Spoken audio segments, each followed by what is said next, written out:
சொந்தம் 100 வரும், ஆனால் கஷ்டம் ஒன்று வந்தால்தான் தெரியும் 100ல் எது உண்மை என்று. சுத்தி இருக்கவேன் சிரிப்பான்னு நம்ம வாழ்க்கைய வாழ்ந்தால் நம்ம வாழ்க்கையில நம்மளால சிரிக்கவே முடியாது. அமைதியற்ற கடலே சிறந்த மாலுமியை உருவாக்கும், மேடு பள்ளம் நிறைந்த சாலையே சிறந்த ஓட்டுநரை உருவாக்கும், இன்பம் துன்பம் நிறைந்த வாழ்க்கையே சிறந்த மனிதரை உருவாக்கும். எரிகின்ற நெருப்பு கூட காற்றுடன் போராடி கொண்டுதான் இருக்கிறது. அதுபோலதான் இங்கு போராட்டங்கள் இல்லாத வாழ்க்கை யாருக்கும் அமைவதில்லை. போராடவில்லை என்றால் வாழ்க்கையே இல்லை. இதுதான் உண்மை. வாழ்க்கையில் நீ தடுக்கி விழுந்தால் தூக்கிவிட யாரும் வரமாட்டார்கள். ஆனால் நிமிர்ந்து நீ நடந்தால் தடுக்கிவிட பலரும் இருப்பார்கள்.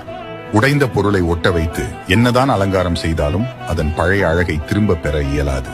சில உறவுகளும் அப்படித்தான். பிறர் கேலி செய்கிறார்கள் என பின்தங்கி விடாதே, முன்னேறி சென்று திரும்பிப்பார். அவர்கள் அதே இடத்தில் வேறொருவரை கேலி செய்து கொண்டிருப்பார்கள்.